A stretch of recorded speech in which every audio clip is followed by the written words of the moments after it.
O desejado de todas as nações. Capítulo 2. O povo escolhido.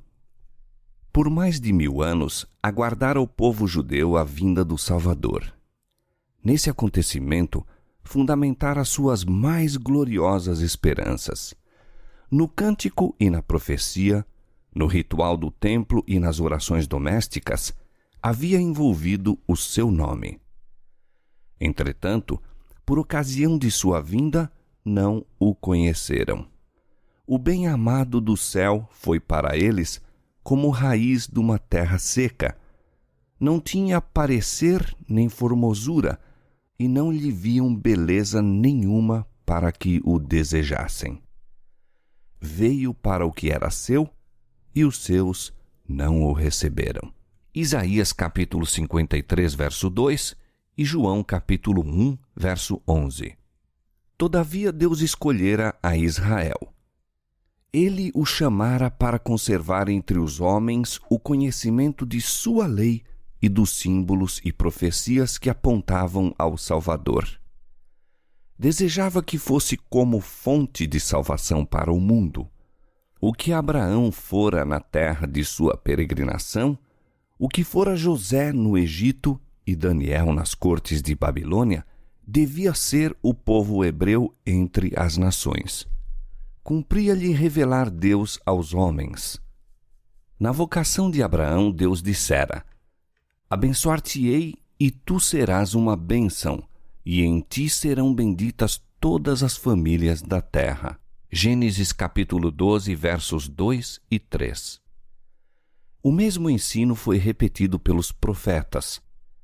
Ainda depois de Israel haver sido arruinado por guerras e cativeiros, pertencia-lhe a promessa: então os restos de Jacó estarão no meio de muitos povos, como um orvalho que vem do Senhor, e como gotas de água que caem sobre a erva, sem dependerem de ninguém e sem esperarem nada dos filhos dos homens. Miqueias capítulo 5, verso 7. A respeito do templo de Jerusalém, o Senhor declarou por intermédio de Isaías: minha casa será chamada casa de oração para todos os povos. Isaías capítulo 56, verso 7. Mas os israelitas fixaram suas esperanças em mundanas grandezas. Desde o tempo de sua entrada na terra de Canaã, apartaram-se dos mandamentos de Deus e seguiram os caminhos dos gentios. Era em vão que Deus enviava advertências por seus profetas. Em vão sofriam eles o castigo da opressão gentílica. Toda reforma era seguida de mais profunda apostasia. Houvessem os filhos de Israel sido leais ao Senhor, e ele teria podido cumprir seu desígnio honrando-os e exaltando-os. Houvessem andado nos caminhos da obediência, e tê-los-ia exaltado entre as nações que criou, para louvor e honra e glória sua. Todos os povos da terra verão que é invocado sobre ti o nome do Senhor, disse Moisés, e temer-te-ão. Os povos, ouvindo todos estes preceitos, dirão: eis um povo sábio e inteligente, uma nação grande. Deuteronômio capítulo 26, verso 19, capítulo 28, verso 10 e capítulo 4, verso 6. Devido à sua infidelidade, porém, o desígnio de Deus só pôde ser executado através de contínua adversidade e humilhação. Foram levados em sujeição à Babilônia e espalhados pelas terras dos pagãos. Em aflição, renovaram muitos sua fidelidade ao concerto de Deus. Enquanto penduravam suas harpas nos salgueiros e lamentavam o santo templo posto em ruínas, a luz da verdade brilhava por meio deles e difundia-se entre as nações o conhecimento de Deus. O pagânico sistema de sacrifícios era uma perversão do sistema que Deus indicara, e muitos dos sinceros observadores dos ritos pagãos aprenderam dos hebreus o significado do serviço divinamente ordenado apoderando-se com fé da promessa do Redentor. Muitos dos exilados sofreram perseguição.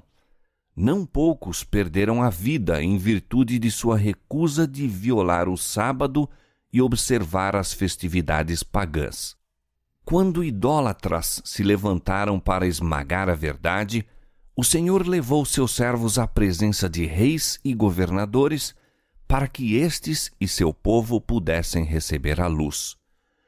Repetidamente, os maiores monarcas foram levados a proclamar a supremacia do Deus a quem seus cativos hebreus adoravam.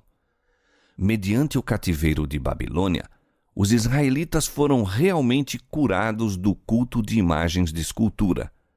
Durante os séculos que se seguiram, sofreram opressão de seus inimigos gentios, até que se firmou neles a convicção de que sua prosperidade dependia da obediência prestada à lei de Deus.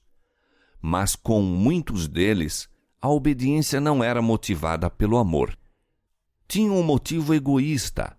Prestavam a Deus um serviço exterior como meio de atingir a grandeza nacional.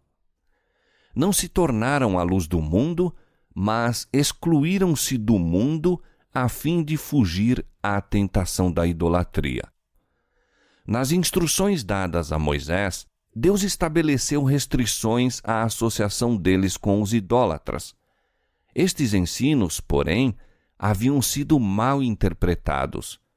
Visavam preservá-los contra as práticas dos gentios, mas foram usados para estabelecer uma parede de separação entre Israel e todas as outras nações. Os judeus consideravam Jerusalém como seu céu e tinham reais ciúmes de que Deus mostrasse misericórdia aos gentios. Depois da volta de Babilônia, foi dispensada muita atenção ao ensino religioso. Ergueram-se por todo o país sinagogas, nas quais a lei era exposta pelos sacerdotes e escribas. E estabeleceram-se escolas que, ao par das artes e ciências, professavam ensinar os princípios da justiça. Esses agentes perverteram-se, porém. Durante o cativeiro, muitos do povo haviam adquirido ideias e costumes pagãos, os quais foram introduzidos em seu serviço religioso. Conformaram-se, a muitos respeitos, com as práticas dos idólatras. À medida que se apartavam de Deus, os judeus perderam de vista em grande parte os ensinos do serviço ritual. Esse serviço fora instituído pelo próprio Cristo.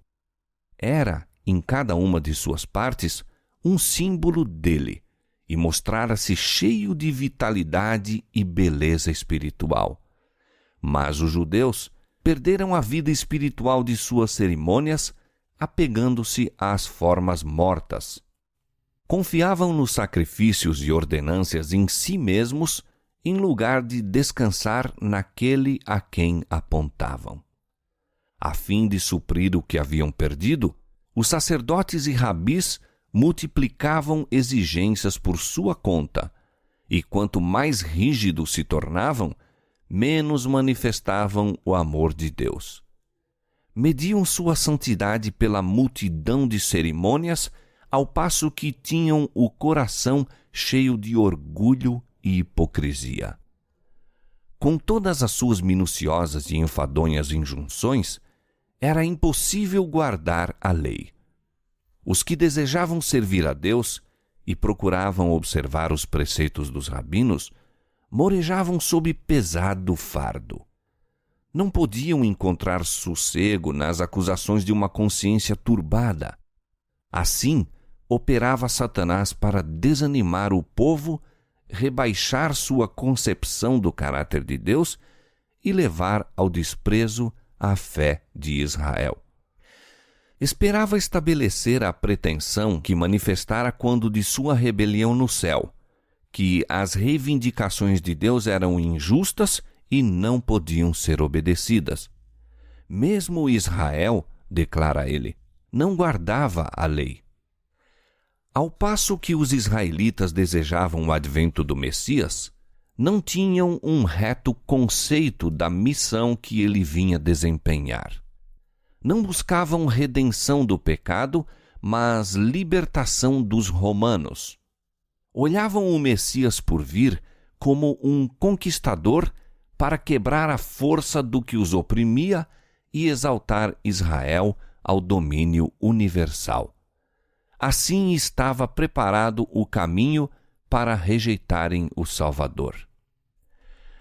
Ao tempo do nascimento de Cristo, a nação estava irritada sob o governo de seus dominadores estrangeiros e atormentada por lutas internas. Fora permitido aos judeus manterem a forma de um governo separado, mas coisa alguma podia disfarçar o fato de se acharem sob o jugo romano ou reconciliá-los com a restrição de seu poder.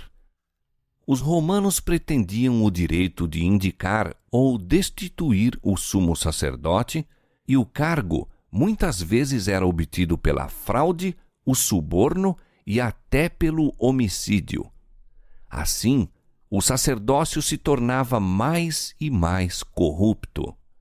Todavia, os sacerdotes ainda ostentavam grande poder e o empregavam para fins egoístas e mercenários.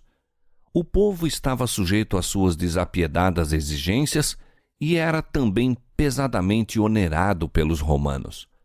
Esse estado de coisas causava geral descontentamento. Os levantes populares eram frequentes. A ganância e a violência, a desconfiança e a apatia espiritual estavam corroendo o próprio âmago da nação. O ódio dos romanos, bem como o orgulho nacional e espiritual, levaram os judeus a apegar-se ainda rigorosamente às suas formas de culto. Os sacerdotes tentavam manter reputação de santidade mediante escrupulosa atenção às cerimônias religiosas. O povo, em seu estado de trevas e opressão, e os príncipes, sedentos de poder, ansiavam a vinda daquele que havia de vencer seus inimigos e restaurar o reino a Israel. Eles tinham estudado as profecias, mas sem percepção espiritual. Esqueciam, portanto, os textos que apontavam a humilhação do primeiro advento de Cristo e explicavam mal os que falavam da glória do segundo. O orgulho lhes obscurecia a visão. Interpretavam a profecia segundo seus desejos egoístas.